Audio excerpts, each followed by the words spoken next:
나무 묘호랭개교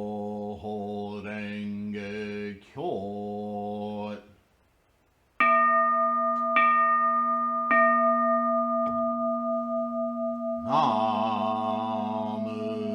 묘호랭개교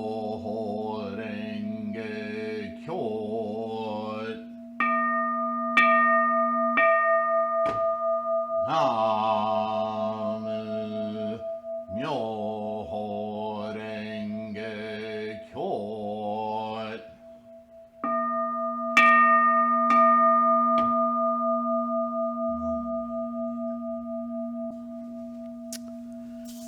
Hello, everyone. Namo Myoho Renge Kyo. Thank you so much for being here. I hope that you're in good health and secure. Well, the time has come. We have completed our reading of the Anko Kikigaki. And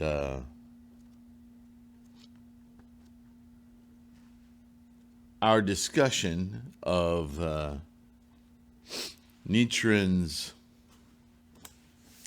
doctrine as pertains to his final year, his final time before his passing, his extinction. He gathered close to him his 6 most senior disciples, students, monks. Not that there were only 6, but he selected 6 to be his future envoy, to continue his good work into certainly Japan, but also by extension, as was his purpose, as he saw it, predicted by Shakyamuni, to help to resuscitate, to re-enliven the dialogue on the Lotus Sutra and have Shakyamuni's teachings of personal self-realization, awakening in one's life in this moment, which is what the Lotus Sutra teaching is throughout the world. And so these 6 had a big mission bequeathed to them via Nichiren, who knew he was ailing, he'd had a tough life, and he knew the end was coming for his time here on earth, so he was bequeathing his mission to these 6. Stacking the deck, you might say. And we also have learned that of those 6, not long after Nichiren was buried, one of the 6 took issue with the other 5 and decided that he and his relationship with Nichiren was somehow superior to the others, and that he had ideas about how to continue to spread Nichiren's doctrine that were decidedly different, outside the scope of what the other 5 monks understood. 1 against 5. So he left the center of Nichiren's proselytizing from Mount Minobu area and went all the way to Mount Fuji and started the Fuji School. So we've read notes and recording of lectures that Nichiren offered those 6 monks in that last time period to give them a root understanding of the foundations of his doctrine of Lotus Sutra Buddhism and how to practice. This one man out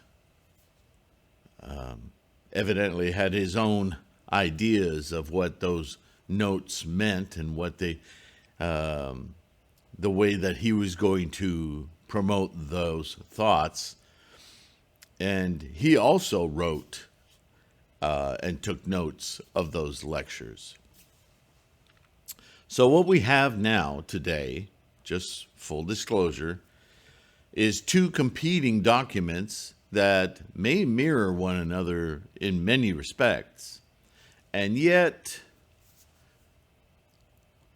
we can identify in the one man out, Nico with two Ks, Byakuren Ajari, I always have difficulty pronouncing that, Byakuren Ajari Nico Shonen, his version of events and how he interpreted what Nichiren said as different from what the rest of the monks, the other five in the Manobu area, interpreted. And so we have that division appearing in these two documents. The Onko Kikigaki, which we just read from the Minobu school, and the Ongi Kuden of Byakuren Ajari Nico with two Ks, and his version.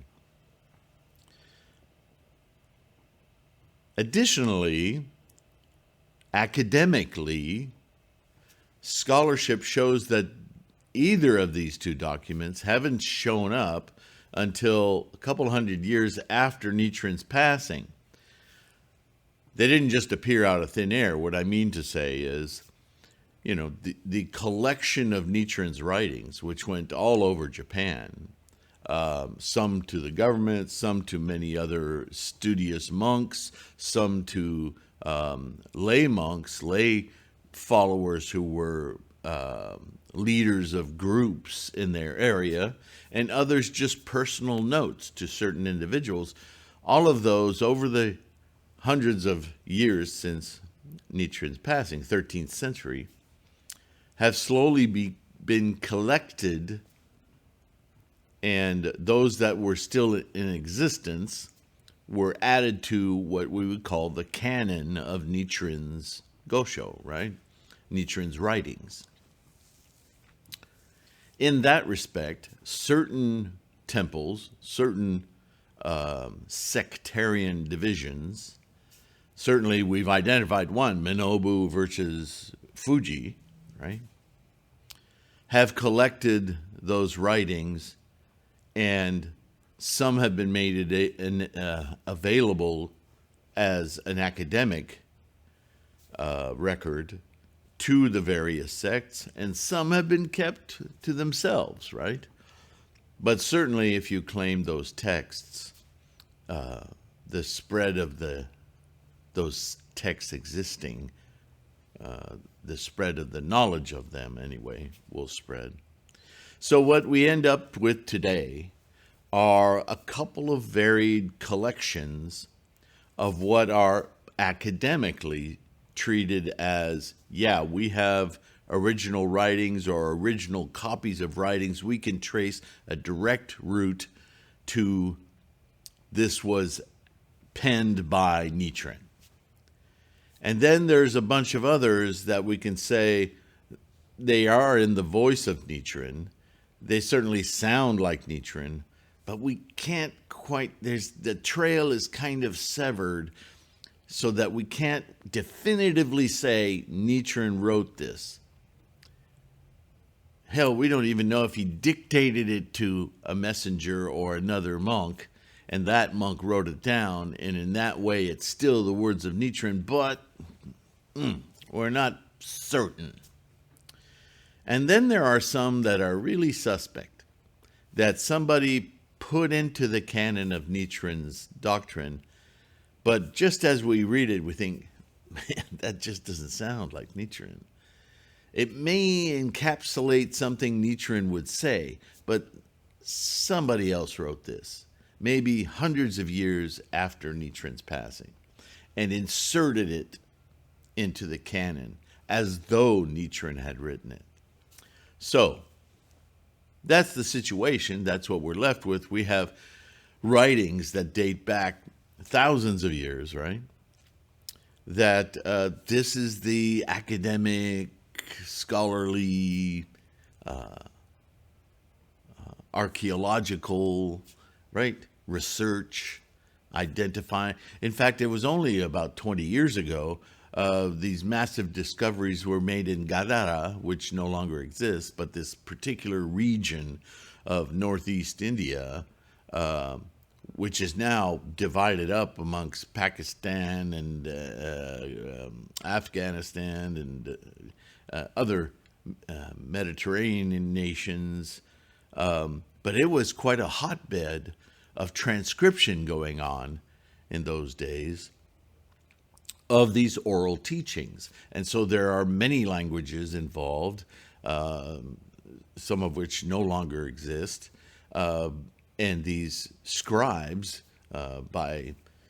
hired by wealthy people, would, because there's always this concern, which is our concern, that the teachings of Buddhism might be lost through time, that there was the well-to-do, the well-developed, the more literate people able to transcribe these oral memorizations word for word into actual written documents, as I said, in various languages, whether it was Sanskrit, Pali, or Gandhara has its own script, and I keep forgetting the name of it, and also into Chinese and other languages, Tibetan. And so the record starts to get really exposed in writing, in documentation at that period of time, wildly, vastly before any time before that time period, because it was just orally transmitted, right? And so this, that's for the scholars to sift through. They make discoveries of certain poems like the Rhino. I don't know if it's actually considered a sutra. It's part of a sutra, but that Rhino poem or story or expedient means is something that exists in some canons and not in others. Not that it doesn't exist as a written transcription of an oral memorization. And I've talked about this before. Think about this. Shakyamuni would teach certain sutras for a dozen years, the same sutra.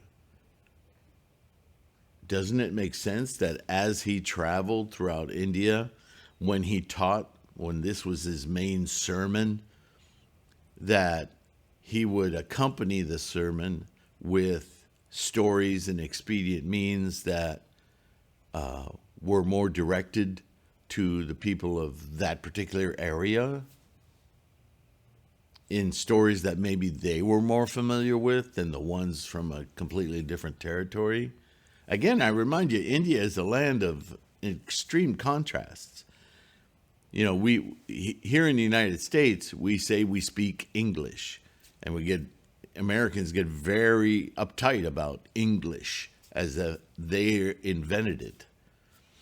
But India, a massive country with, 4 times the population of the United States or more, has 125 or more distinct languages.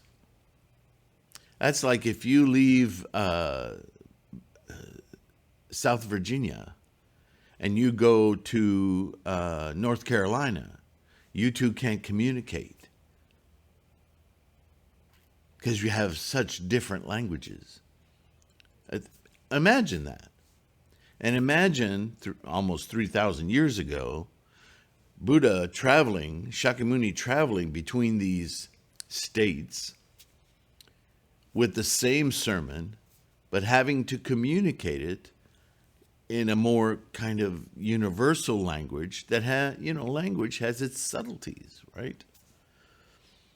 So this is why we talk about the 84,000 teachings of Buddhism, because even though there was one main sermon he was preaching, he undoubtedly had other ancillary stories that were useful to the people in those areas. So what you end up with is a collection of teachings around that time period or around that sutra, that main sermon. And a lot of that got flushed out in Gandhara, right? So no wonder by the time Qi comes along in 6th century China, he's looking at the way things got distributed throughout northern territories of China versus southern territories of China, where the access through the Himalayan border, if you will, between India and China had its different accesses, even going through the sea route through Burma, Sri Lanka, with Myanmar, and around the Himalayas through the ocean and up through into southern China. There were a lot of routes these teachings were taking to spread eastward. And of course, time stamps for those, some earlier teachings arriving ahead of some later teachings, or vice versa, so on and so forth. And so what we end up with, bringing it back to Nichiren, is a situation where Nichiren is 13th century, isn't that far away from us, that many of his documents still exist. Maybe in very fragile form, but they still exist. And then there's the documentation of Nichiren's teachings that were verbally shared, that he didn't write down, but that his followers wrote down. So it's not only there are Nichiren documents, but there are documents of Nichiren's words, teachings. And so we compare them all, and I think when we have over 300 videos on Nichiren's Goshos, the Gosho Zenshu, and again, I keep preempting and saying I'm going to read some of Nichiren Shu's output and their efforts for preserving Buddhism. And some of their translations, there's translation bias in that too. And in the other independent, the BDK and the Kosei, Risho Kosei. Anyway, there are different entities that have not only copies extant of the Japanese text that was either by the hand of Nichiren or by his close followers, those 6 monks, for instance. Some documents created hundreds of years in scholarship in the endeavor to keep Nichiren's teachings clear, pure, precise, and into perpetuity, right? This is the nature of keeping records. But it's also important to realize that not everything we read with the stamp Nichiren on it means that he wrote it. And so it's up to us in our study to see from Shakyamuni to Chi to Miaolo to Dengyo and Nichiren, to not only hear Nichiren's voice, which we've studied enough now that we have a pretty good idea how he communicates vis-a-vis a personal friend, a teaching monk, or an official authority. He has a voice that comes through all of those, and we're quite familiar. But we also have a wealth of information about the lineage and how his doctrine has been maintained over the centuries. And does it ring true, as Nichiren's own words do, with Dengyo, Miaolo, Chi, Shakyamuni, ultimately? Because that's the Buddhism we practice, make no mistake. We are Buddhist, and we practice Shakyamuni's Buddhism.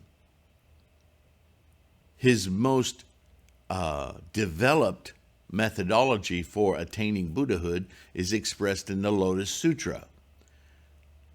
Chi knew that. Nagarjuna knew that. Miaolo, Dengyo, Nichiren. Nichiren was completely focused on that, as Chi was. But Chi is in the 6th century China. Nichiren is 700 years later in Japan, in 13th century Japan. Very different cultures, time periods, everything, right? So, although Nichiren speaks at great length about Tendai, and Tendai as it morphosized through China into Japan, and medieval, his 13th century Tendai, spelled differently, in Japan, medieval Tendai had its own tendencies and breakdowns and diversions, and Nichiren was living in the midst of it. So Nichiren learns Buddha's teachings. He studies with the Tendai sects. He travels back and forth to China. He learns about teachers after Dengyo in Japan and prior to Dengyo in Japan and China.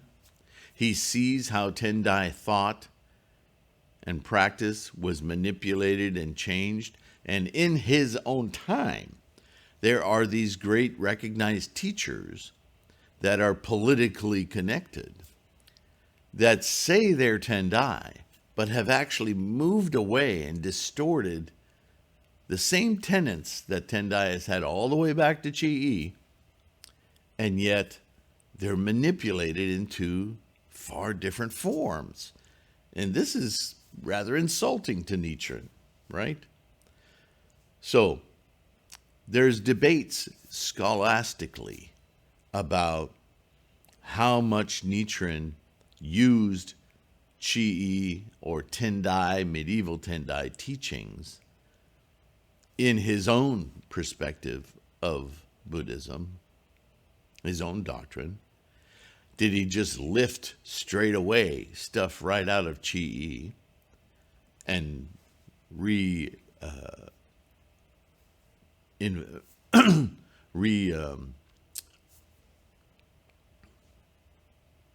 inserted that teaching into his day? Did he develop it further? And this is all important, by the way, academically, by looking at the writings and saying, well, this writing, what's claimed to be of Nichiren's doctrine, seems far too much to sound like a direct quote from Tendai. And not Nichiren's original, his original thought, his extension of, his diversion from. And how much did Nichiren's doctrine actually rely on this earlier teaching? These arguments, they get circular and they get, quite frankly, they get silly. I think it's quite obvious. The last video I did was on the 3,000 realms in one thought moment. And in that brief, scholastically written document, we can see exactly the situation from Chi-I to Nichiren and everything in between, how Nichiren has taken the original Enlightenment doctrine and shifted it from a contemplation only to a contemplation and actualization expressed in the Lotus Sutra, which is embodied for us in samsara in this mandala and the daimoku. He didn't invent that kind of practice of Buddhism. Using the title of a teaching has been around for thousands of years prior to Nichiren. And having a visual focal point, a mandala, ain't new either to Nichiren. Hell, the Shingon sect in Japan at the time had all sorts of talismans and things. But having a variety of talismans is not Lotus Sutra Buddhism. Lotus Sutra Buddhism and Buddhism in its infancy has always been about the one direct experience of clarity. And so Nichiren synthesizes a lot of those ideas for our modern times, understanding that we are different in our capacities than human beings 600 years ago, 1,200 years ago, 3,000 years ago, right? And so this is what makes Nichiren so important for you and I, because his elucidation of the very same thing Shakyamuni was teaching from the get-go is directly for you and I, our time, our understanding, our capacity. That's the importance of Nichiren. And it just jumps right out of everything we read by his hand or recorded of him, if it's accurate. If it's not, it kind of sticks out like a big old sore thumb. Not that there's nothing to learn from that, but we can be quite intuitive in our understanding of Nichiren. So this is why I'm reading the Onko Kikigaki, which seemed very resonant with everything we've learned from Nichiren throughout the Gosho, albeit kind of condensed. Makes sense that that would be the kind of teaching he would teach his seniors. They already know the depth. He's just giving them key thoughts. That rings true. So let's put that same filter now to the Ongi Kuden. And now that I've spoken 20-some minutes on that, I think we're prepared to dive into this document. But I wanted to say all of that ahead of time because it's important to have that that hat of analysis as we read this. And I think you'll notice it before I point it out, when there are things that are glaring and things that sounds like Nichiren, right? So here we go.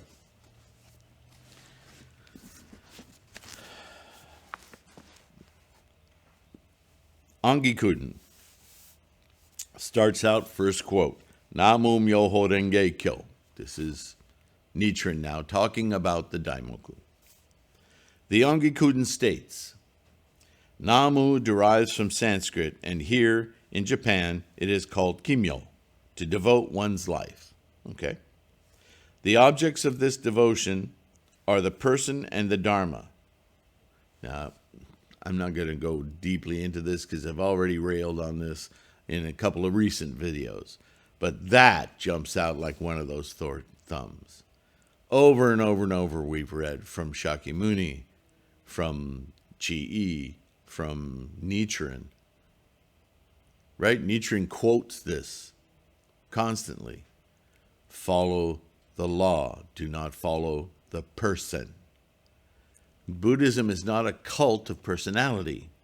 It's not a cult of deification. We don't follow a person, right? We don't worship Nichiren. We don't worship Shakyamuni. We worship Buddha. I don't even call it worship. Our total focus is on Buddha. And what is Buddha? It's not a person. It's a mind state. It's your mind state, my mind state. We focus all of our determination,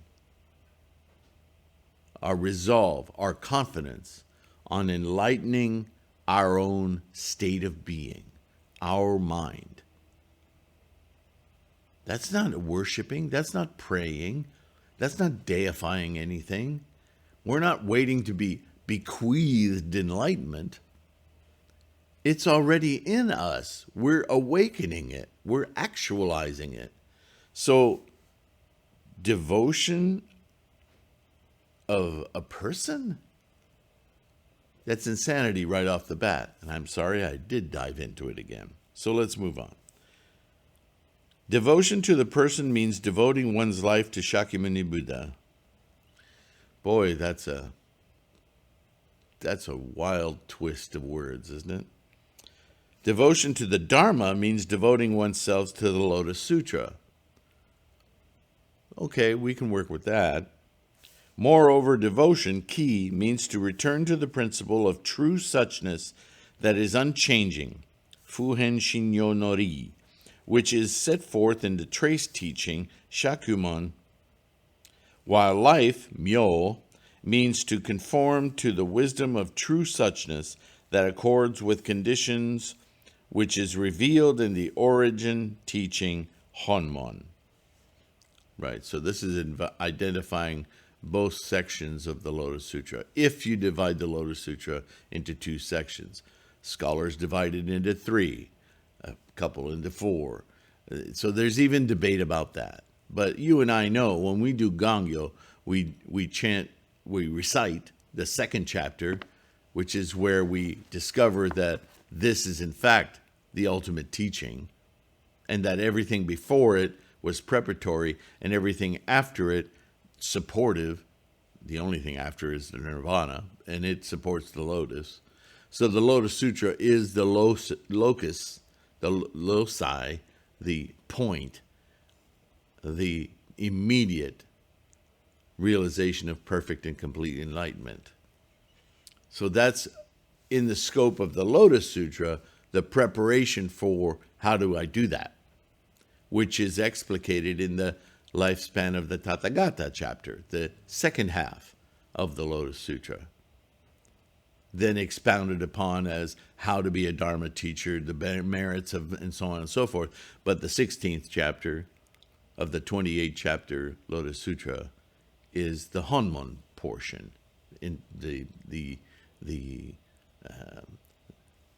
launching point of the critical, essential teaching. This is how it's done, right? And so not only do we get from that the instantiation of this teaching, Namo Myoho Renge Kyo, but the way to propagate it, the way to be in it. And that's the Bodhisattva practice. It all comes from that second half of the Lotus Sutra. So that's what this is saying. And that rings true, right? The devotion of one's life is Namu Myoho Renge Kyo. We've discussed Namu. I have a whole video about it.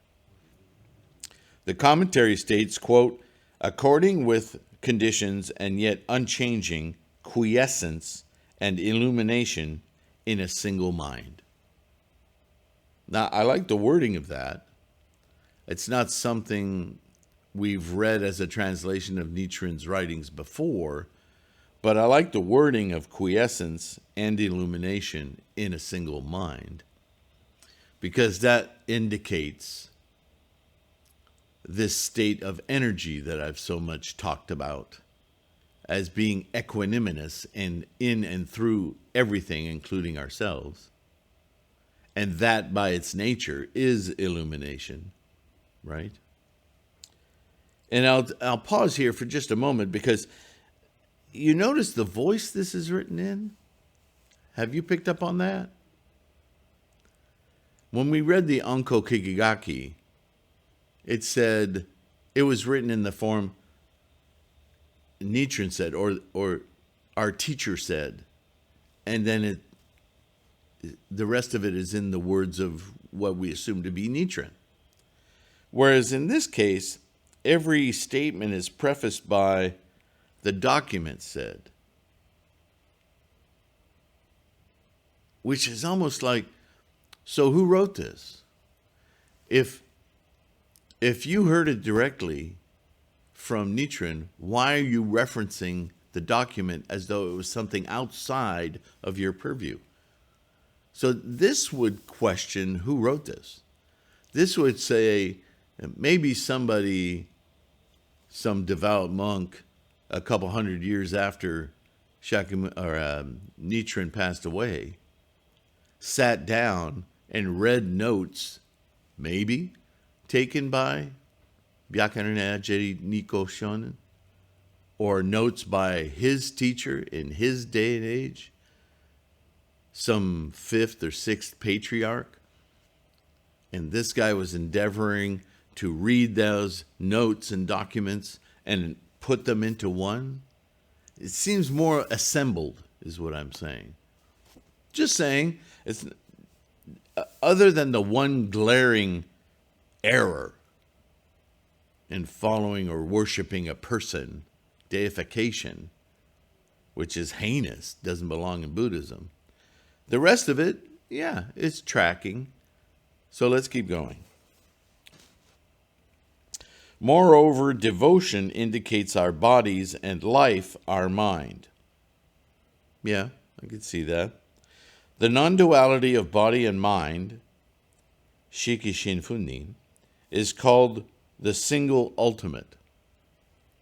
Again, this language just doesn't... Anyway, theoretically I don't disagree with that, but the voice sounds odd, doesn't it? A commentary reads, now what are we talking about? Quote, it causes them to return to the single ultimate. Therefore, it is called the Buddha vehicle, end quote. Now, there's a reference to that, and I want to look it up because this is really bugging me. Okay. Probably a restatement of the San Lun Xuanxi. The Lotus brings together the three vehicles and returns them equally to the single ultimate. So this is a document by another scholar. We don't know.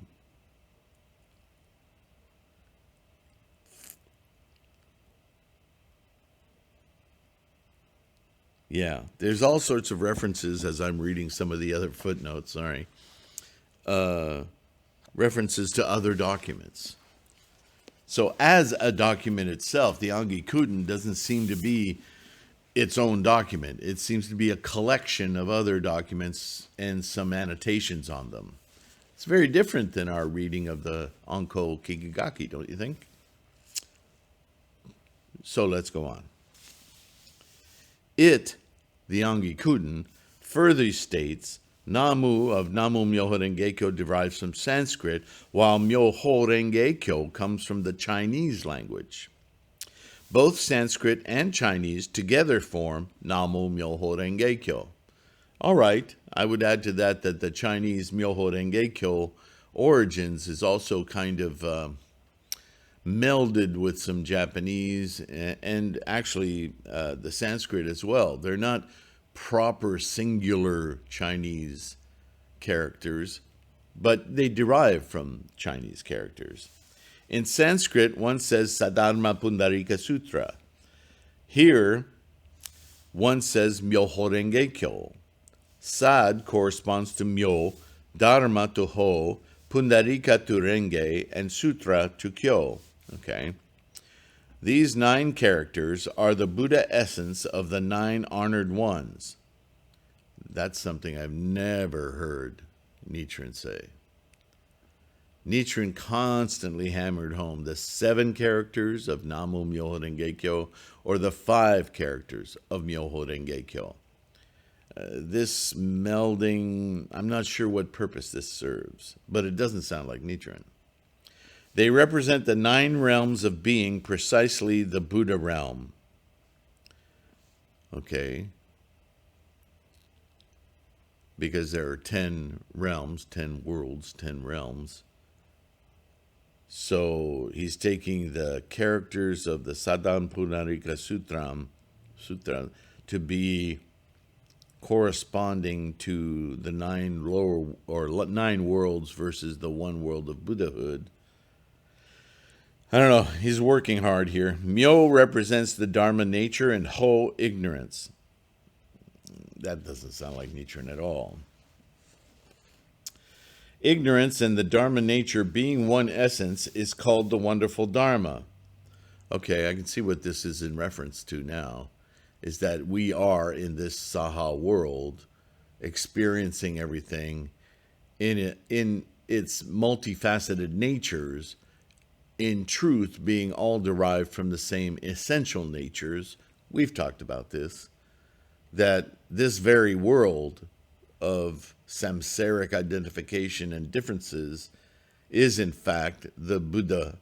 If using the Buddha mind, all becomes egalitarian and of the same homogeneous forces, right? Of all phenomena. So, yeah, I can see reaching for that, but it doesn't sound like Nichiren.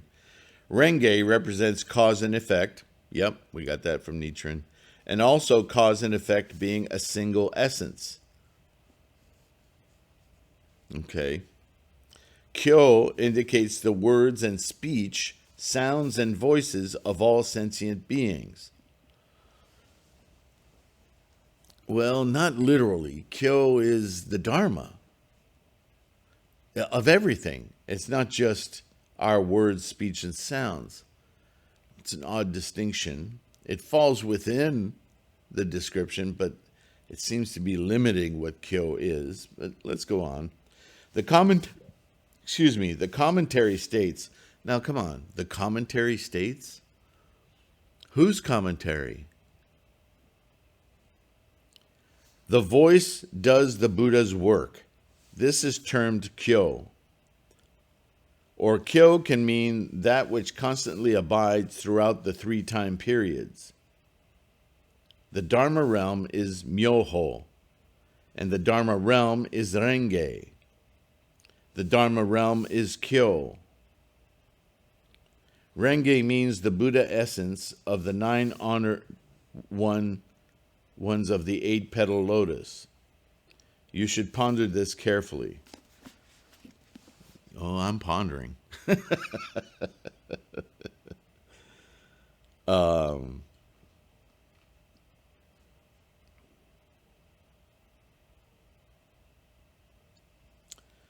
We'll have to do a little more research on that to identify that as in any way the words of Nichiren.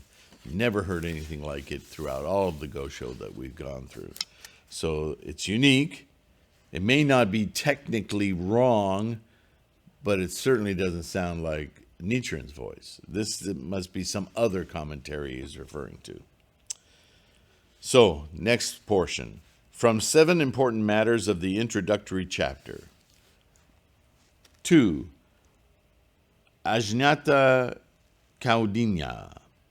The commentary reads, man, I hate the voice this is in. Kundanya is a surname. Here in China, we translate it as a receptacle for fire. Ajnata belonged to the Brahmin caste, and his ancestors tended the sacrificial fire, so his clan was named accordingly. Fire has 2 functions, to illuminate and to burn. To illuminate means that darkness does not arise, fusho. To burn means that things are not produced, fusho. Okay. Therefore, Ajnata takes unborn, fusho, as his surname. The Ongi Kuden states, now that quote sounded somewhat familiar. Nichiren may have talked about this. The Ongi Kuden states, like the Ongi Kuden is somehow manifest from, air. Fire indicates the wisdom fire of the Dharma nature. As for its twofold significance, illuminating indicates the wisdom of true suchness that accords with conditions, while burning indicates the principle of true suchness that is unchanging.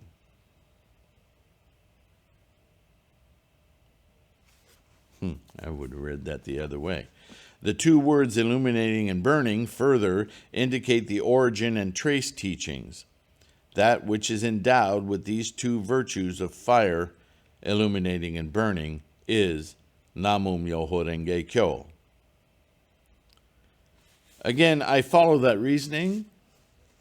It makes sense, but it doesn't sound like Nichiren. Now, when Nichiren and his followers chant Namu Myoho Renge Kyo, the darkness of birth and death is illuminated and dispelled, and the knowledge fire of nirvana burns brightly. Okay, that's a little bit more Nichiren-esque. When we realize that birth and death are precisely nirvana, there it is, that is illumination, which means that darkness does not arise, end quote.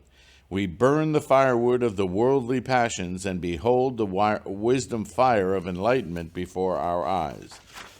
When we realize that the worldly passions are precisely enlightenment, that is, quote, burning, which means that things are not produced, end quote. Considering the matter in this light, Kaudinya is ourselves, the practitioners of the Lotus Sutra, who manifest the worldly passions being precisely enlightenment and birth and death being precisely nirvana.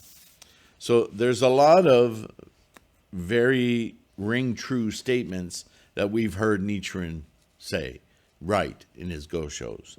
The practitioners of the Lotus Sutra are manifest worldly passions being precisely enlightenment and birth and death being precisely nirvana. This is a repeated theme. Almost seems plugged in here, but okay. Let's go on. It's almost annoying, isn't it, that so much of this rings true, and yet there's introduced these other ways of thinking that seem kind of foreign to Nichiren. But nevertheless, let's go on. No violations seem to be happening here other than that first one. 3.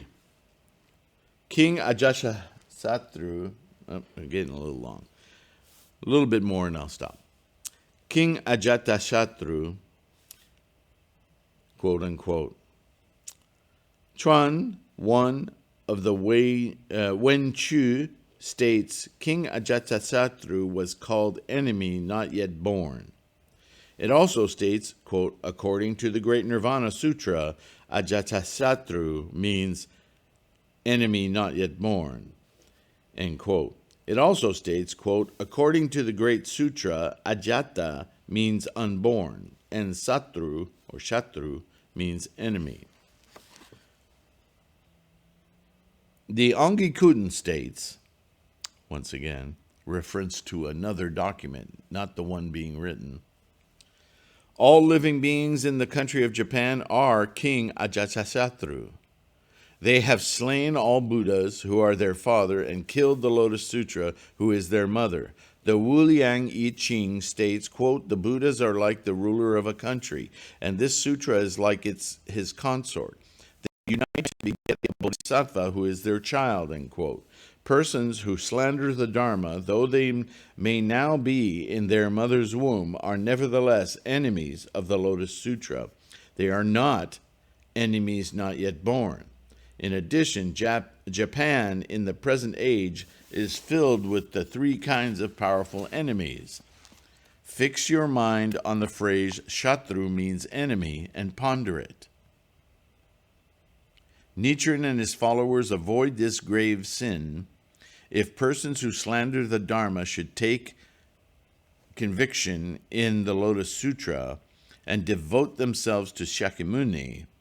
How can their previous grave sin of having killed their father and mother fail to be eradicated? And I have to pause here and point this out again. If persons who slander the Dharma, should take resolve in the Lotus Sutra and devote themselves to Shakyamuni? See, there's that basic error again, the person. Nowhere in Buddhism is that a correct statement. It should say, and devote themselves to Buddhahood, to the Dharma, to the Lotus Sutra, to the teachings of Shakyamuni, but not to Shakyamuni. That's a human. That's very problematic. How can their previous grave sins of having killed their father and mother, and now we're the abstract again, father and mother, and disbelieve in the Lotus Sutra, perhaps they should be slain. So throughout, I keep seeing this confusion of person and law. Do you see how it's manifesting within the document here? We don't worship Shakyamuni. We don't devote our lives to Shakyamuni. We devote our lives to Myoho Renge Kyo, our own Buddha manifestation. That's the only thing we devote ourselves to. Everything else we do, including study, this mandala, and chanting and reciting, is our dedication, our confidence, our resolve to enlighten our Buddha-ness. That's not some person. That's the law. the law of enlightenment, Myoho Renge-kyo. This is very, very, at least, I don't even want to say it's poorly written. It's indicative of the first error in the first sentence.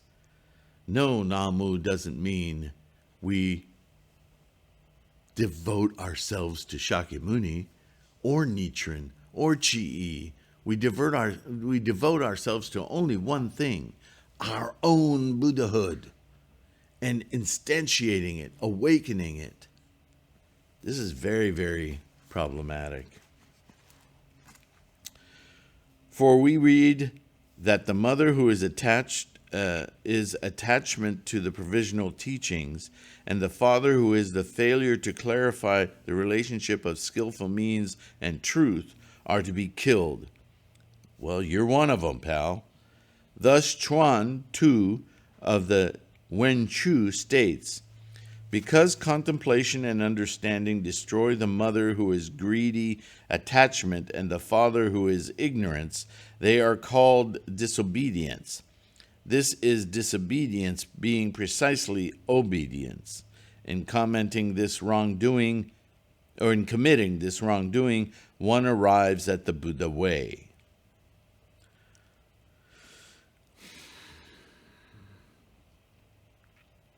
That's convoluted AF, but okay. Now, in the final Dharma age, quote, contemplation and understanding, end quote, means the contemplation and understanding that are the daimoku. Yeah. As a child, to kill one's parents is disobedience. Nevertheless, to kill the father and mother who are disbelief in the Lotus Sutra is obedience. It's pretty radical language. Now Nichiren and his followers are King Ajatashatru, this time with an H, because we take up the sword of Namu Myoho Renge-kyo and slay our mother, who is attachment, and our father, who is delusion, and attain the Buddha's body like the Lord Shakyamuni. Yeah, we emulate what Shakyamuni achieved, which is his whole lesson, Buddhahood. We don't achieve Shakyamuni, right?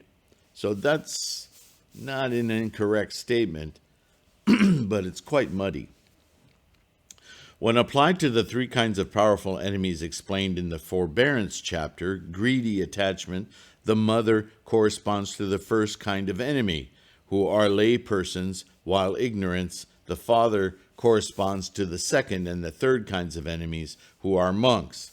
So this is a reference to bad teachers, and it's supremely ironic to me that that is the very section of Nichiren's doctrine that deals with follow not the person, follow only the law. Nichiren was so adamant about that. And this notation, this talk of killing mother and father identifies them as the samsaric world of attachment and the stubbornness, if you will, of the father who doesn't want to see the truth, kills them as enemies of the Buddha, really, even though it doesn't say it in here. And also identifies monks teaching erroneous views, right? These are enemies of the Buddha. That would be the language of Nichiren right there. But this never says that. Okay, maybe he's being more direct with whoever this document author is, because we're not identifying it. We're just referencing a document. It's odd that this is considered the Ongi Kuden, referencing a document called the Ongi Kuden. It's very bizarre, isn't it? 5. Reaching down to the Avicii hell. The Ongi Kuden states, here we go again. This passage indicates that the beings of the 10 realms will all attain Buddhahood. Devadatta's enlightenment or attainment of Buddhahood is clear from this passage. Devadatta's attainment of Buddhahood is expounded after the jeweled stupa chapter, in the section of the text setting forth the two admonitions. But Devadatta had already attained Buddhahood when this present chapter was expounded. The word reaching refers to the extent of the ray of light emitted from the tuft of white hair between the Buddha's brows. Now you're reaching a bit, but okay. The light emitted from this tuft represents Namu Myoho Renge Kyo, reaching up to the Akanishta heaven indicates the truth of emptiness. Reaching down to the Avicii hell represents the truth of provisional existence, and the ray of light itself represents the middle way. From this it is clear that all beings of the 10 realms attain Buddhahood simultaneously. Sorry, not clear. The prediction in the Devadatta chapter that Devadatta would become the Tathagata Heavenly King was merely to confer on him this honorific title.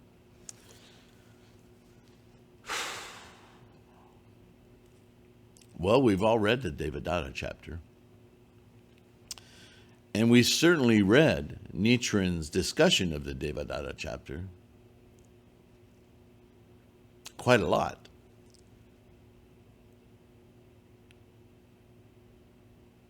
And this, honestly, this sounds to me like a Nichiren follower, a monk who studied and who's reinterpreting in his own way how to read that chapter. Because it does not sound like Nichiren talking here. No way. Now, in terms of the attainment of Buddhahood by both living beings and their environments, the passage reaching down to the Avicii hell in this chapter indicates the attainment of Buddhahood by the environment, while the prophecy that Devadatta will become the Tathagata Heavenly King indicates the attainment of Buddhahood by living beings. Both living beings and their environments attain Buddhahood by means of the wonderful Dharma. That's not wrong.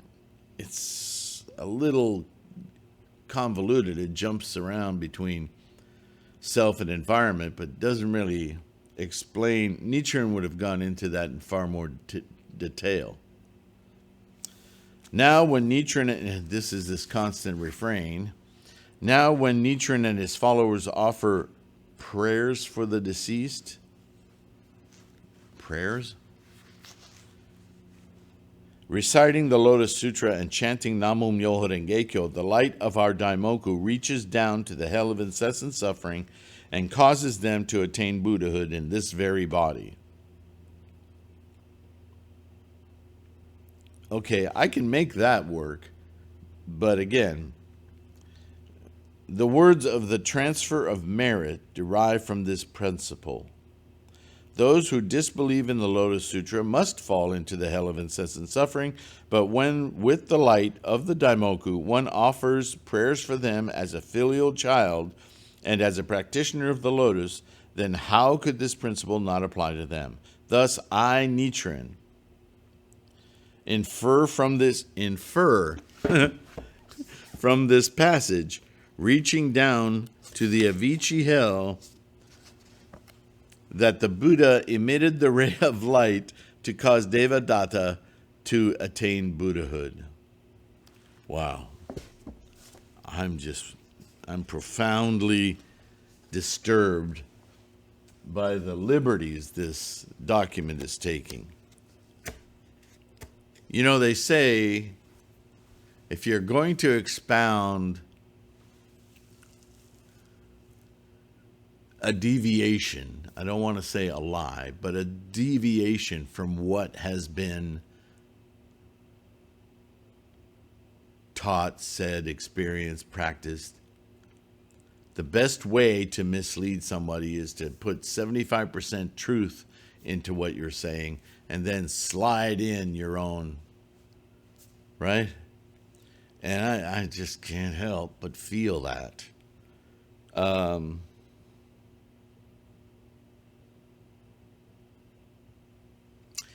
There's stuff in this document that sounds very Nichiren, and there is stuff in this that sounds like somebody else's voice completely.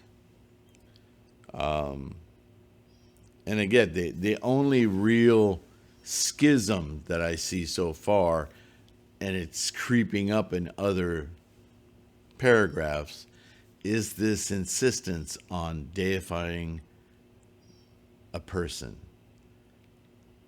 What is deification? When you devote yourself to something, especially someone, that is deification. And that simply has no place in Buddhism. In fact, it's used as a toy, that kind of deification habit that human beings have. It's used as an explaining tool. That's what all these fanciful names of Bodhisattva this and Buddha that, right? This is what emanations of Shakyamuni Buddha mean. They mean that Shakyamuni is using as an expedient means of understanding, labeling certain types of thinking, certain types of cause-making, of ritual, of misunderstanding, or understanding, or insight. He gives them names like their people, their personages, just like the many of the people on this mandala, their personages. I have a whole document on that online at threefoldlotus.com. Right? The personages of the Gohonzon.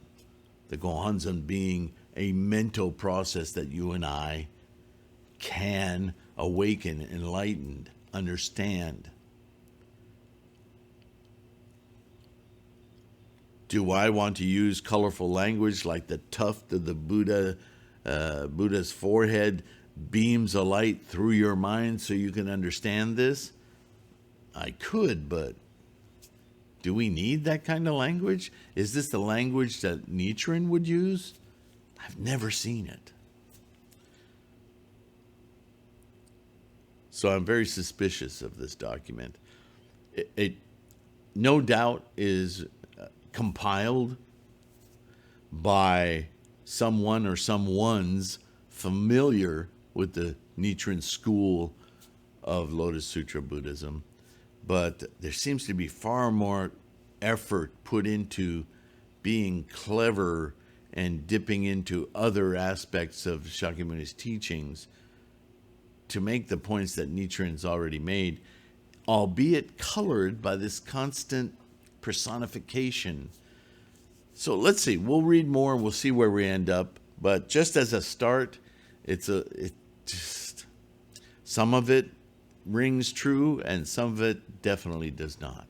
So let's see. Maybe it gets cleared up as we keep reading it. I'm curious to know, aren't you? In the meantime, take care of your health. Be kind to others. Be kind to yourself. Keep your practice strong. That's the meat of the matter. And I'll see you in the next one. Thank you so much. Don't forget to download the podcast. That can be very useful for you. You can have those and listen to them whenever you want. And what else? Like, subscribe, share, all that stuff. My patrons, I always want to make sure. Please know how much I appreciate you guys. You're amazing. Your practice is incredible. And I'm proud of all of you. Namo Myoho Renge Kyo. See you next time.